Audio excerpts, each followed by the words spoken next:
Bueno, aquí estamos de nuevo junto a ustedes en el canal de YouTube, esta vez para hablar de un tema muy interesante como es la oclusión.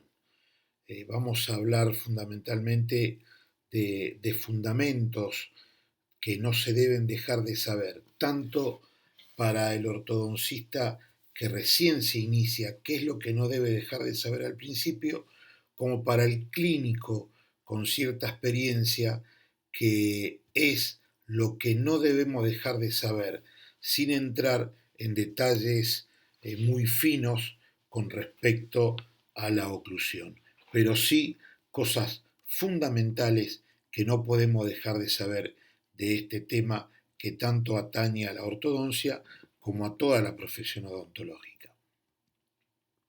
Y si tenemos que hablar de oclusión, es imposible no nombrarlo, por lo menos en unas pocas palabras, al doctor Angle, que fue el pionero en darle una clasificación a la oclusión tal cual como hoy nosotros la sabemos o la estamos viendo.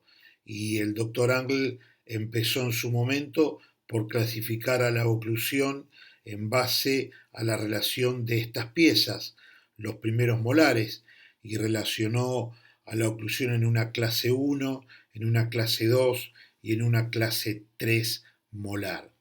Si bien el doctor Angler en su momento se ancló o se basó en esa relación de los molares en donde él decía de que a partir de ahí tenían que entrar todas las piezas dentro de las arcadas.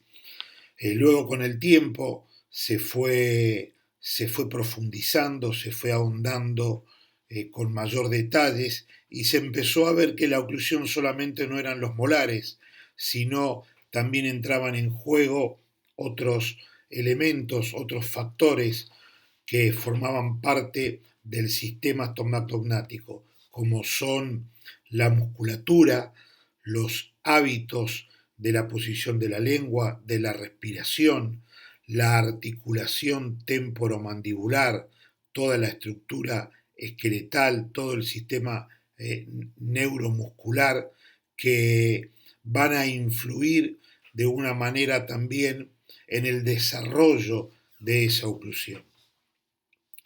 Pero esto también continuó y así fue que aparecieron las 6 llaves de la oclusión de la mano del doctor Andrews en el año 1970, cuando postula esos 6 enunciados que nosotros aquí estamos viendo, que son las famosas 6 llaves de la oclusión, que nos dan un camino o una guía objetivos para la finalización de nuestros casos en ortodoncia. Y esta finalización no es ni más ni menos que estos 6 puntos que aquí ustedes están viendo y que cada uno de ellos influye en el buen acabado, en el buen terminado de nuestros tratamientos de ortodoncia.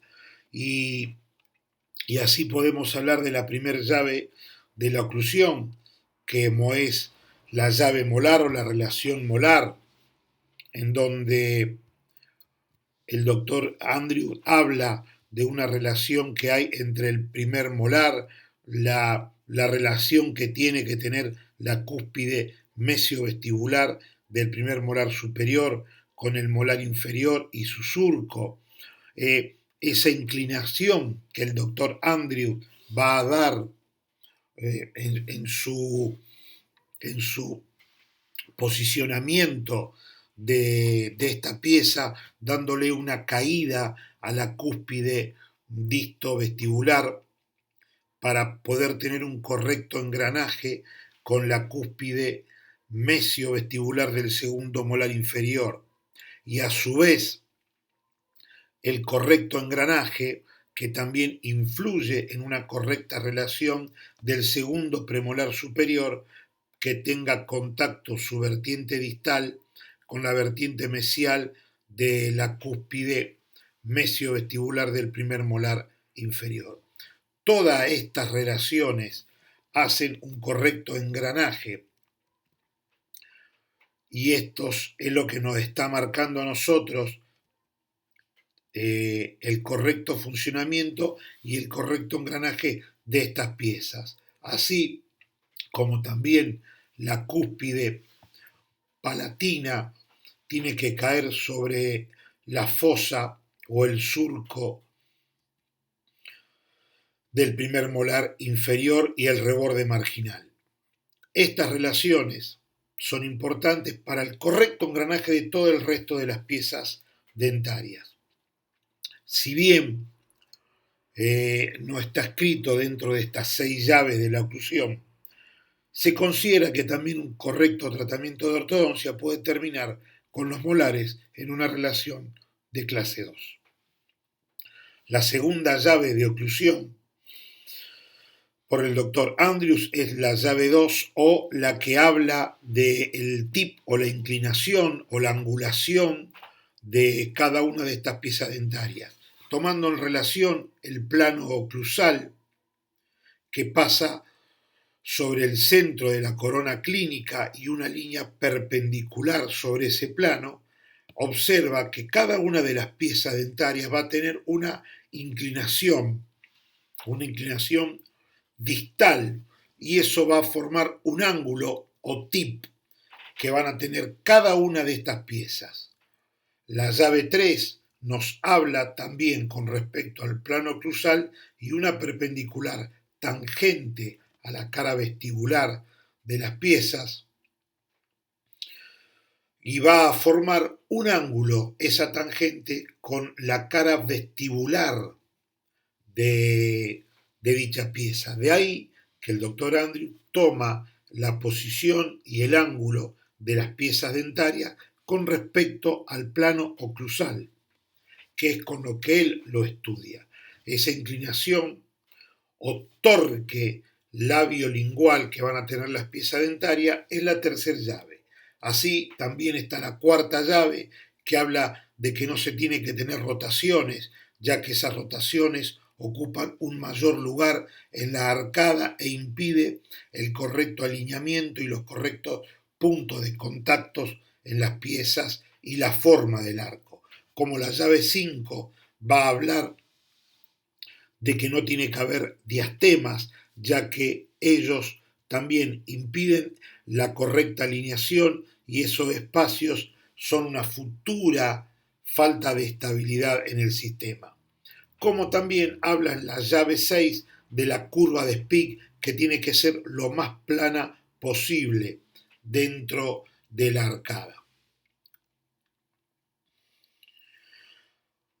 Entonces, una vez que tenemos formados esas 6 llaves de la oclusión, ¿qué es lo que vamos a buscar en nuestros tratamientos de ortodoncia, en la finalización de los casos? Lo que vamos a buscar no es ni más ni menos que los correctos contactos que haya entre cúspide y fosa y cúspide y cresta marginal en una correcta oclusión. Esto, en la finalización de los tratamientos, nosotros los podemos chequear colocando papel articular y viendo que haya la mayor cantidad de contactos y que sean de forma estable y reproducible en el mismo lugar. ¿Cómo son estos contactos? La mayoría son contactos de cúspide, fosa o cúspide y reborde marginal. Como estamos viendo aquí en esta figura, un ejemplo, que la cúspide palatina del primer premolar superior cae en el reborde marginal entre los premolares y así sucesivamente. A mayor cantidad de contactos que nosotros logremos en nuestros tratamientos, mayor estabilidad, ya que ese engranaje que nosotros vamos a tener, ese engranaje que nosotros vamos a lograr de las piezas dentarias, nos van a dar el mayor grado de estabilidad a futuro y nos trataremos de resguardar de la temida y la no querida recidiva de los casos de los tratamientos de ortodoncia. Entonces, además, estos contactos de ser estables y reproducibles en el tiempo, estos dan a la estructura dental lo que es la forma del arco. La falta de diastema, la falta de rotaciones, los correctos puntos de contacto que nosotros tenemos que lograr, la correcta coordinación de los rebordes marginales, no van a dar la correcta forma del arco, que es todas las cúspides vestibulares de las piezas del sector posterior tienen que coincidir con los bordes incisales en el sector anterior, tanto en el arco superior como en el arco inferior. Y también los surcos de las piezas posteriores y los rebordes marginales deben coincidir todos y estar en una misma línea. Esto nos va a nosotros, tanto en el arco superior como en el arco inferior, nos va a garantizar esos correctos puntos de contacto, esos correctos puntos de oclusión, esos contactos que yo recién les estaba hablando y les estaba mostrando.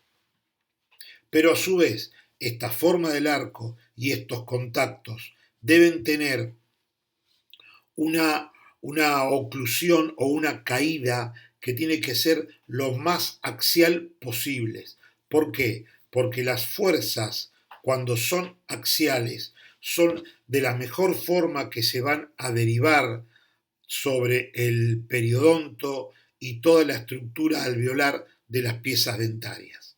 Cuanto más axiales son las fuerzas y de forma más simultánea, vuelvo a ser reiterativo porque quiero que esto quede claro, tienen que ser contactos los más simultáneos, estables y repetibles, y la mayor cantidad de contactos de cada una de las hemiarcadas y de forma pareja, para que haya una buena estabilidad. Estas fuerzas, cuando son axiales, se reparten mejor y son menos dañinas sobre nuestro sistema masticatorio. Por eso tenemos que recordar que no tiene que haber fuerzas oblicuas u horizontales en los contactos. Estas fuerzas hay que evitarlas ya que son perjudiciales para el sistema. Cuando tenemos una correcta oclusión, cuando tenemos una correcta forma del arco, en el sector anterior vamos a empezar a tener lo que llamamos en el grupo anterior un correcto overbite y un correcto overjet, que en la oclusión habitual o en la oclusión óptima para ese paciente no tiene que haber contacto entre la cara palatina de los incisivos superiores y los bordes incisales y la parte más superior de la cara vestibular de los incisivos inferiores. Tenemos que evitar, no tiene que haber contactos. Y a su vez ahí entra en juego un elemento muy importante como es toda la musculatura de los labios y la lengua, para estabilizar también la correcta posición de las piezas dentarias. De ahí la importancia, como yo les decía en un principio, de la musculatura y de los hábitos o la falta de estos hábitos para la correcta posición que va a influenciar de cada una de estas piezas dentarias. Ahora bien, este grupo anterior, y acá es donde vamos a pasar a comenzar a hablar de esa oclusión estática a esa oclusión dinámica, que es lo otro que no tenemos que dejar de ver y es otro de los objetivos en nuestro tratamiento de ortodoncia. Además de tener los correctos puntos de contacto, los contactos oclusales, la forma del arco, la misma altura de todos los rebordes marginales, tenemos que ver ahora una oclusión dinámica, una oclusión funcional, que es tan importante o creo que más importante que la oclusión estática. Es decir, acá vamos a empezar a ver los movimientos funcionales. Y este grupo anterior, cuando nosotros hacemos adelantar la mandíbula, los incisivos inferiores tienen un primer contacto con los incisivos superiores y cuando esa mandíbula protruye se produce lo que se llama la guía incisiva, que es la trayectoria que hay desde el incisivo inferior hacia el borde del superior. Esto es la trayectoria incisiva, es digamos el área de trabajo de la cara palatina del incisivo superior con el incisivo inferior. Y esto es lo que se llama guía anterior o desoclusión anterior. Aquí vemos qué es lo que pasa en el sector posterior cuando se produce la guía incisiva o la guía anterior.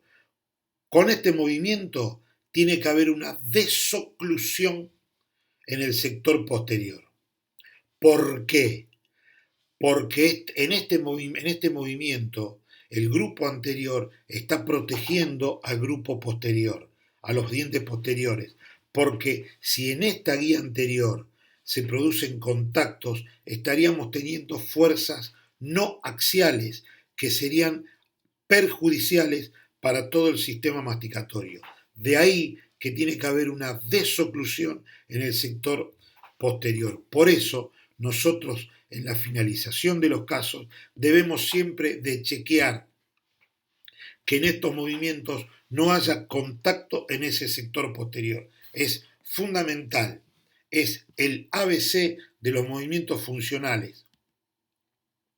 Y el otro elemento que entra en juego son los caninos, que desde una oclusión estática o no dinámica, los caninos tienen que tener un tope entre ellos, un contacto que se transforman en estabilizadores de la posición mandibular. Son las piezas que protegen, como acá ustedes lo están viendo, a los incisivos. Este tope de los caninos es el que pone freno y evita ese contacto que hay entre los incisivos en la oclusión estática. Entonces, posicionan a la mandíbula y a su vez son los encargados de comenzar a producir el otro movimiento de la oclusión dinámica. Los caninos son los que dan la lateralidad, son las piezas fundamentales para los movimientos laterales. ¿Por qué son fundamentales? Por la estructura de su raíz y porque además el alvéolo de esas piezas dentarias se encuentran ubicados en un lugar fundamental en el esqueleto, en la columna canina. Es una estructura de refuerzo óseo. Entonces pueden soportar, dada la posición en la estructura del cráneo, más la potencia de su raíz, pueden soportar todas las fuerzas que se producen en estos movimientos. Como vemos aquí, en esta lateralidad derecha, el canino va a tener contacto en toda la trayectoria en el lado de no trabajo. Y en el lado de no trabajo no tiene que haber ningún tipo de contacto. ¿Por qué? Porque también se producirían fuerzas horizontales, fuerzas que no son axiales, y por lo tanto esas fuerzas serían perjudiciales para toda la estructura y todo el sistema. Para el otro movimiento, la lateralidad izquierda, estaríamos en la misma situación, nada más que a la inversa. El canino izquierdo es el que contacta con el canino superior, se traslada, hace contacto y del lado derecho no tiene que haber ningún tipo de contacto.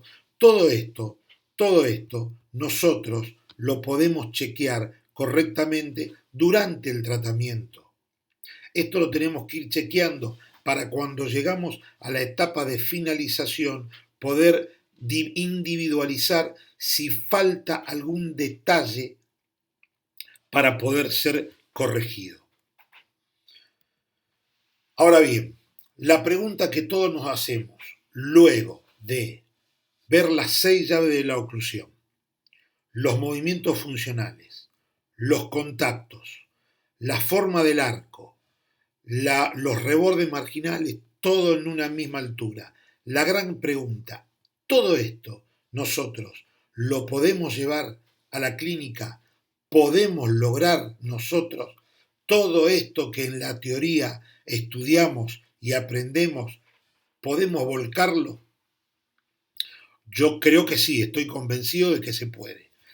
Ahora bien, no siempre se va a poder en todos los casos lograr todas las llaves de la oclusión, las 6. A veces podremos lograr 4, a veces podremos lograr 3. Yo creo que en muy pocos casos, siempre recuerdo cuando tuve la oportunidad de verlo aquí en Rosario y de estar con el doctor Reginaldo Sanelato, es un excelente ortodoncista de Brasil, del cual tengo los mejores recuerdos. Él decía de que tenemos que ponernos muy contentos cuando logramos 4 de las 6 llaves de la oclusión. Pero bueno, veamos si en la práctica esto se puede llevar a cabo. Yo quiero aclararles que aquí voy a mostrar el caso como está al inicio y al final voy a obviar todo lo que sería la mecánica, la terapia y el diagnóstico del tratamiento que vamos a ver porque no es el tema que nos está trayendo en este momento, se haría muy larga y se haría muy tediosa esta charla sobre oclusión que estamos teniendo. Lo que yo sí quiero es que tanto para los que recién se inician como para los que ya tenemos experiencia en la ortodoncia, podamos ver que sí se puede conseguir lo que realmente estudiamos en la teoría. Entonces, lo podemos ver como en este caso, en donde tenemos una mordida abierta, una clase 2 canina de ambos lados, una clase 1 molar, y tenemos esta mordida abierta.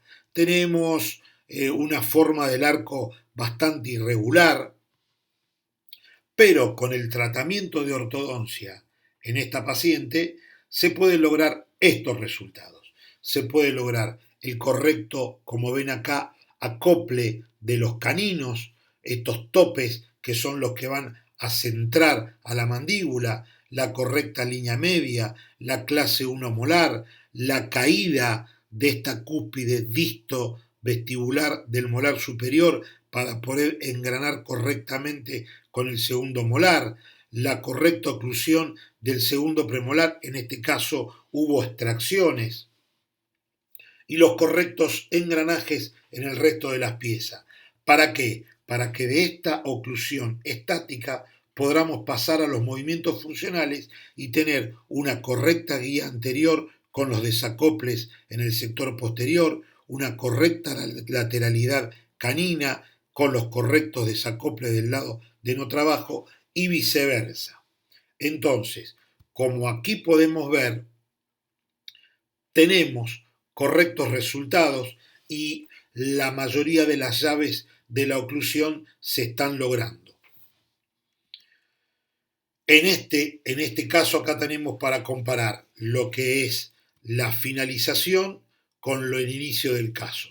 La diferencia que nosotros tenemos de esta oclusión a esta oclusión. Aquí tenemos otro caso. Imposible hablar en este caso de overbite, de overjet, de guía de lateralidades. Este chico cuando vino a la consulta no tenía nada de eso. No había una gota de estabilidad. Era un paciente totalmente inestable a nivel oclusal. ¿Podía funcionar a futuro? Yo me atrevo a decir que esta oclusión estaba estabilizada para lo que él tenía. Ahora, ¿era salud oclusal? No. ¿Era salud bucal? No. ¿Era estética? Menos todavía. Acá no había nada de todo eso. Entonces, había que buscar una correcta oclusión para mejorar el funcionamiento cinemático de la mandíbula, cómo devolverle la estética a ese paciente que es principalmente por lo que viene a la consulta de ortodoncia. No se quieren ver de esa forma. Entonces uno se lo tiene que tratar de devolver. Y así vemos, luego del tratamiento, cómo llegamos a obtener estos resultados. De nuevo, correcta llave 1 molar, con los correctos engranajes, inclinaciones, tip, torque, no hay diastemas, no hay rotaciones, curva de Spick lo más plana posible. Logramos las 6 llaves de la oclusión. Estamos hablando de una estabilidad a futuro de este tratamiento. ¿Cómo fue realizado? Bueno, acá se desarrolló transversalmente dentoalveolarmente esa oclusión. Repito, se desarrolló dentoalveolarmente, se realizaron stripping y se lograron estos correctos resultados. Como aquí vemos también una forma del arco con los correctos bordes vestibulares siguiendo en la zona anterior, los surcos y los puntos de contacto, la altura de las troneras, todo para una futura estabilidad del paciente. No obstante eso, siempre tomamos los recaudos y tenemos las contenciones inferiores y superiores para cada uno de los casos. Aquí tenemos un antes y un después, el inicio y el final para poder comparar lo que se logró con un tratamiento de ortodoncia en donde, vuelvo a repetir, se lograron los objetivos funcionales y estáticos de la oclusión. Hemos logrado una buena estética de la sonrisa y una buena oclusión para mantenerlo a futuro con este paciente. Y aquí tenemos otro caso en donde también no tenemos acá no tenemos ningún movimiento de lateralidad. Fíjense dónde está este canino, dónde está este otro, la línea media desviada. Podemos tener un pequeño movimiento de overbite y overjet y un movimiento de protrusión, pero acá no tenemos ninguna lateralidad garantizada, por lo menos como corresponde. Y obviamente la consulta del paciente, la estética, esta estética de la sonrisa, esta oclusión, lejos está de ser la que el paciente quiere tener. Entonces, con el tratamiento de ortodoncia, más allá de la técnica que usemos, más allá de la prescripción, más allá del bracket, el correcto diagnóstico, el correcto plan de tratamiento es el que nos va a llevar a estos resultados. Correcta línea media, correctos engranajes, correcta clase molar, forma del arco y también correctos movimientos funcionales.